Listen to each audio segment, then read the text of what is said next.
Have you ever wondered why people willingly cheer for leaders they know are corrupt? Why the same public that demands justice will turn around and idolize someone who openly breaks the rules? It's not just a political curiosity. It's a psychological warning sign, one that says more about us than the leaders we choose. Take former Malaysian Prime Minister Najib Razak, accused of embezzling 4.5 billion from the state fund. Despite overwhelming evidence, supporters defended him as a patriot who prioritized national development over Western-style accountability. In Italy, millions poured into the streets chanting Mussolini's name as he abandoned democratic principles and centralized power. We've witnessed this phenomena across continents and eras, leaders who don't hide their corruption but flaunt it and are celebrated for it. This isn't just ancient history. Harvard and University of Chicago researchers studying voter behavior in regions where politicians with criminal records consistently win elections made a startling discovery. 40% of voters knowingly supported corrupt candidates. Their justification: sometimes you need someone willing to break the rules and they get things done when others can't. Welcome to Philosophy Coded. Today we're exploring Nietzsche's controversial insights into this psychological phenomenon. And this isn't merely political analysis. These same mechanisms explain everything from toxic relationships to cult followings, from our celebrity obsessions to why business titans often face no consequences for their actions. Have you ever caught yourself admiring someone despite knowing they've crossed ethical lines? Or wondered why societies repeatedly elevate leaders with obvious character flaws? By the end of this video, you'll recognize these patterns in your own decision-making and understand what Nietzsche knew about human nature that many of us are still reluctant to admit: the will to power. Imagine standing at the edge of a precipice. Below you stretches the unknown, chaotic, unpredictable, potentially threatening. According to Nietzsche, this isn't just a physical scenario. It's the fundamental human condition. We exist in a universe with no inherent meaning or structure, facing uncertainty at every turn. How do we respond? Nietzsche's insight was what he called the will to power, not simply domination over others, but mastery over existence itself. My idea is that every specific body strives to become master over all space and to extend its force, its will to power, he wrote. This isn't abstract philosophy, it's practical psychology. Humans don't primarily seek happiness or pleasure, we seek control. We desperately want to feel that we understand our world and can navigate it effectively. When personal control feels impossible during economic instability, social upheaval, or personal failure, we become susceptible to anyone who offers us a share in their apparent power. Look at modern political rallies where thousands chant a leader's name despite knowing of their ethical transgressions. These supporters aren't ignorant. They're finding vicarious power through association with someone who appears to master chaos. Social psychologist Jennifer Whitson discovered something fascinating about this dynamic. In a 2008 study, participants deprived of control were 40% more likely to see illusory patterns and endorse conspiracy theories. Similarly, they gravitate towards leaders who project absolute certainty, even when that certainty requires ethical compromise. When was the last time you admired someone for getting results using methods you'd personally consider wrong? This contradiction reveals something profound about our relationship with power. During times of uncertainty, our standards often shift without our conscious awareness. Master and slave morality. What is good? All that heightens the feeling of power, the will to power, power itself in man. This provocative statement from the Antichrist introduces Nietzsche's controversial theory of moral psychology. Nietzsche identified two competing moral frameworks that exist throughout human history. Master morality values strength, achievement, dominance, and excellence. It defines good as whatever demonstrates power and bad as whatever reveals weakness. Slave morality, which Nietzsche believed emerged among oppressed peoples, prizes humility, empathy, equality, and compassion. It labels the powerful as evil and the humble as good. Modern democratic societies officially embrace slave morality. We publicly praise equality, compassion, and fairness, yet beneath this consensus lies a fascinating tension. Many people secretly admire displays of unapologetic power. They condemn exploitation Monday through Friday, but binge-watch Succession on weekends, secretly thrilled by ruthless corporate maneuvering. This isn't merely hypocrisy, it reveals a deeper psychological reality that shapes our relationship with leadership. Napoleon Bonaparte, though responsible for wars that killed millions, inspired devotion not despite his conquests, but because of them. His admirers didn't say, "He's a good man despite his flaws." They said, "He's a man of destiny who transcends ordinary moral boundaries." A 2019 study in the journal, researchers found participants who claimed to value equality still rated dominant power-seeking individuals as more charismatic and effective leaders. We tell pollsters we want ethical leaders, but our actual behavior often rewards dominance displays. Think about how you respond when someone successfully breaks rules that constrain everyone else. Do you feel outrage or a twinge of admiration? When supporters defend a corrupt leader's actions by saying, "At least they're strong," they're not making an error, they're revealing the master morality values that operate beneath their conscious egalitarian principles. Resentment. Perhaps Nietzsche's most illuminating concept for today's political landscape is what he called ressentiment. This French term describes more than simple resentment.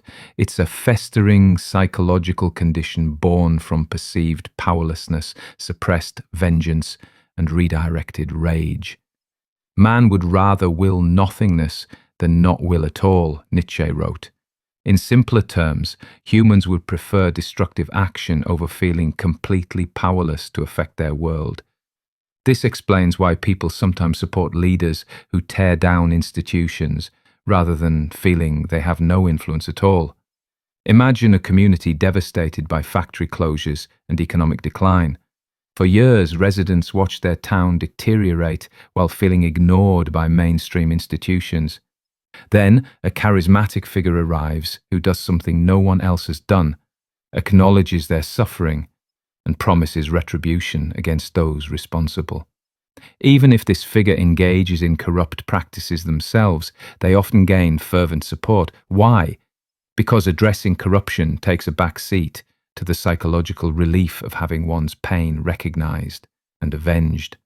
When people feel their values undermined, their economic security threatened, or their status diminished, they don't just want solutions, they want vindication. Political scientist Catherine Kramer's field research in Wisconsin revealed exactly this dynamic. Rural residents supported policies that sometimes worked against their economic interests because those policies punished the urban elites they blamed for their marginalization. The emotional payoff of seeing perceived enemies suffer outweighed material concerns. This helps explain why struggling communities sometimes rally behind leaders who objectively damage their material interests. These communities aren't miscalculating, they're choosing emotional vindication over practical benefit. Have you ever supported someone not because they helped you, but because they hurt someone you felt had wronged you? This impulse, which we all share to varying degrees, becomes particularly dangerous when manipulated by corrupt leadership. Freedom. Freedom is the will to be responsible for ourselves, wrote Nietzsche. This simple statement contains a profound insight. True freedom carries with it the heavy burden of responsibility. When we make our own moral choices, we can no longer blame others for the outcome. In Thus Spoke Zarathustra, Nietzsche describes three spiritual transformations that humans can undergo. First comes the camel that dutifully carries burdens imposed by others. Next is the lion that fights for freedom from those burdens. But only the third stage, the child, can create new values and meaning.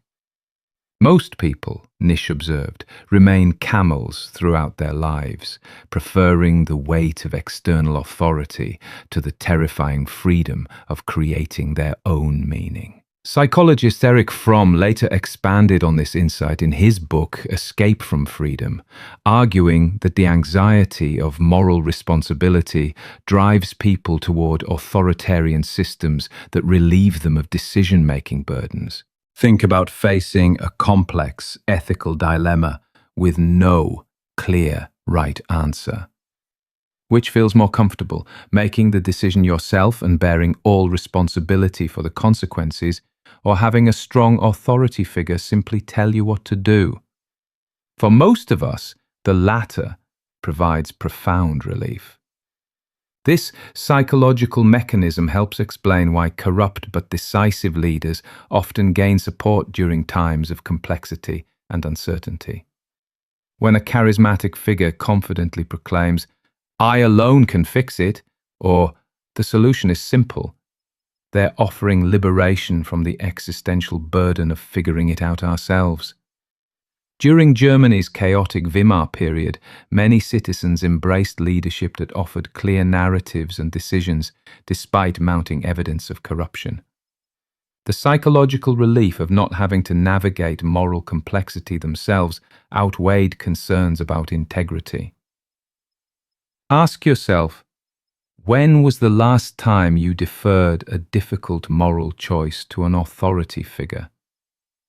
That comfort you felt, that relief of not deciding for yourself, connects directly to how societies sometimes embrace corrupt but decisive leaders. The herd instinct. The surest way to corrupt a youth is to instruct him to hold in higher esteem those who think alike than those who think differently. This observation from Nietzsche's The Dawn captures a fundamental aspect of human psychology, our deeply social nature. Humans evolved as tribal creatures. Our ancestors survived not through individual strength, but through group cohesion. This evolutionary heritage makes us instinctively seek safety in collective identity and consensus, what NZ called the herd instinct. This instinct serves many positive functions. It enables cooperation, builds communities, and creates shared meaning. But it becomes dangerous when a corrupt leader successfully positions themselves as the voice or protector of the group.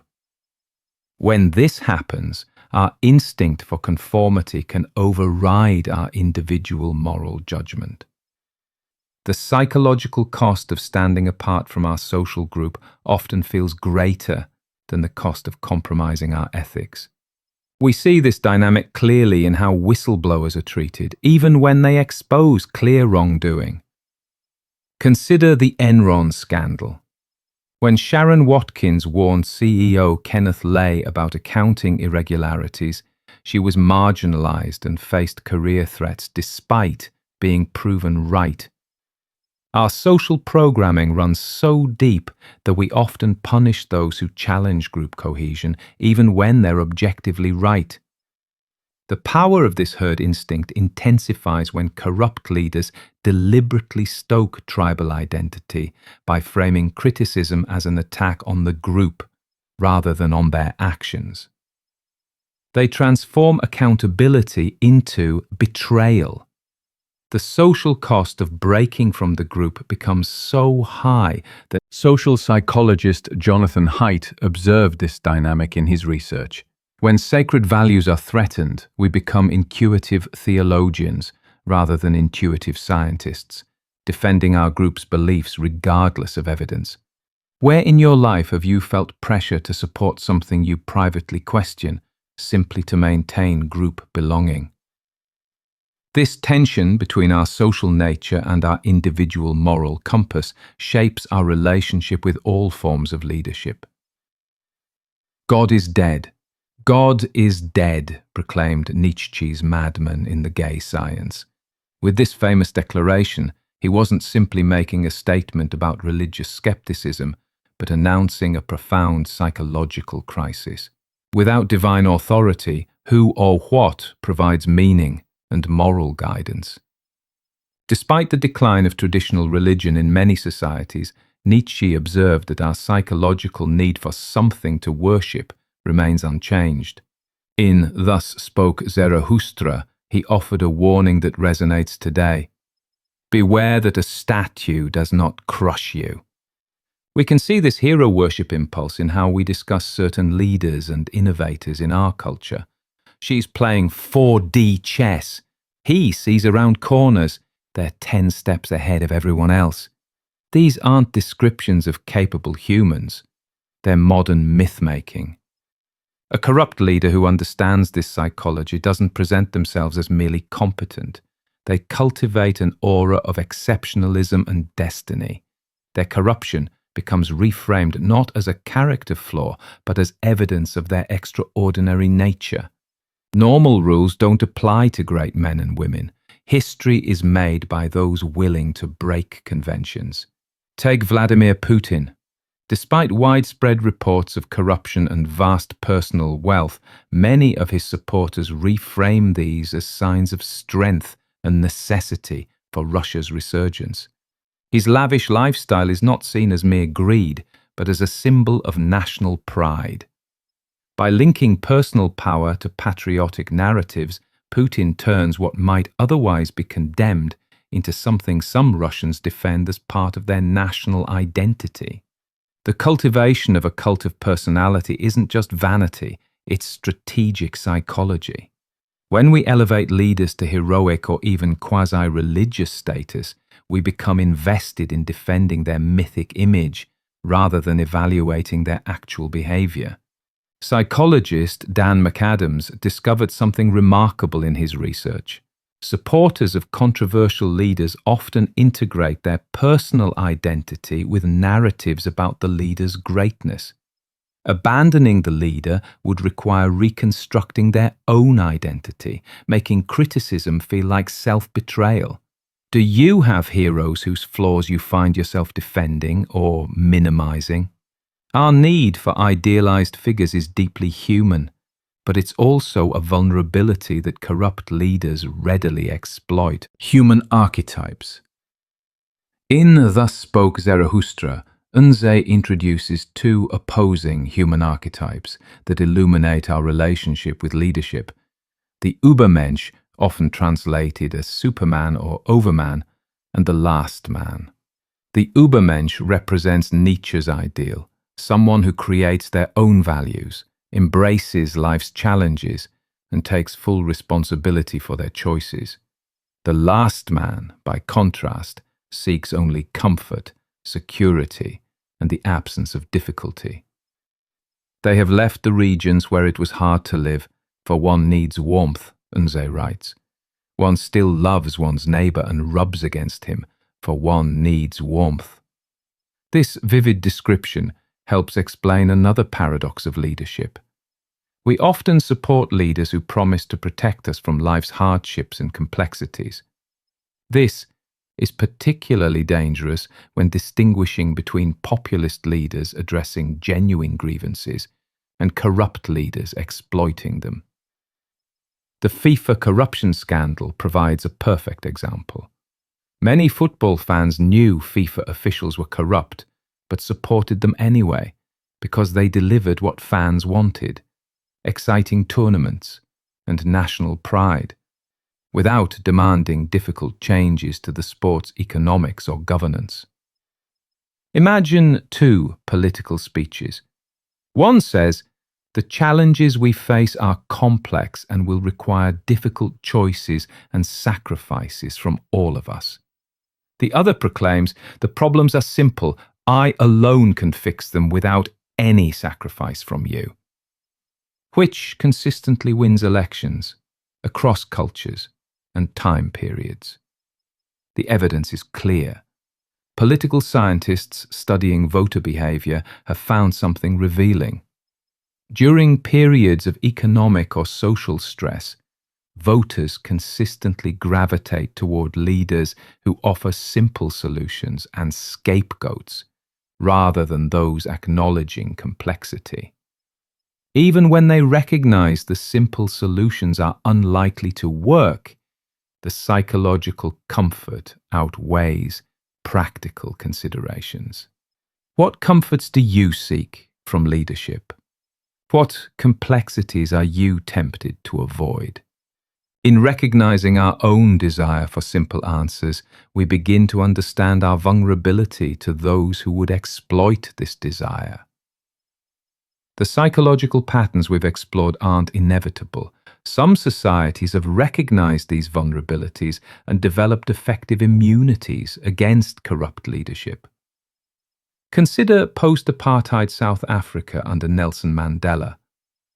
Despite strong incentives for vengeance and exploitation after decades of oppression, the very conditions that typically fuel support for corrupt leadership, South Africa chose a different path.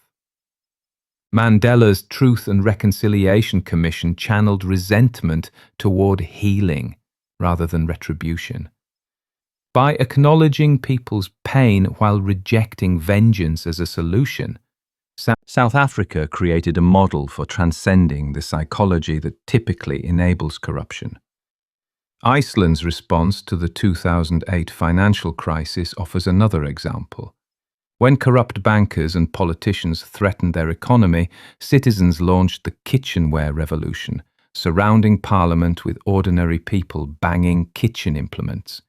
They forced resignations, jailed banking executives, and rewrote their constitution through direct citizen involvement. Iceland succeeded by cultivating collective efficacy, the shared belief that citizens together can reshape their circumstances. This directly counteracts the psychological helplessness that drives support for corrupt strongmen. At the individual level, resistance begins with self-awareness. Ask yourself, am I supporting a leader because they deliver practical benefits or because they satisfy deeper psychological cravings for vengeance, simplicity, or tribal belonging? The women of Liberia's Giapolo County offer another example. After enduring corrupt leadership that exploited tribal divisions, women across different ethnic groups formed cross-tribal councils that created new accountability systems. By deliberately building relationships across group boundaries, they neutralized the tribal psychology that corrupt leaders had manipulated. These examples share a common thread. They don't deny the psychological forces Nietzsche identified. Instead, they acknowledge these vulnerabilities and build structures to channel them toward healthier expressions. The drive for power becomes democratic participation. The need for heroes shifts to celebrating everyday citizens performing acts of integrity. Have you noticed how your own community either reinforces or resists these patterns? Our vulnerability to corrupt leadership isn't a personal failing, it's deeply human. Our strength comes from creating communities that help us transcend these tendencies together.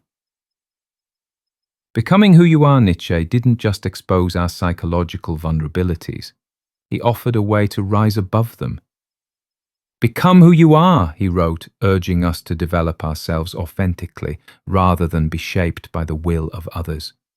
To do that, we must first understand the forces within us, our will to power, our resentment, our fear of freedom, our herd instinct, our craving for idols, and our longing for comfort as the last man. These aren't just abstract ideas, they're the very impulses that corrupt leaders exploit. Nietzsche challenges us to embrace amor fati, a love of fate.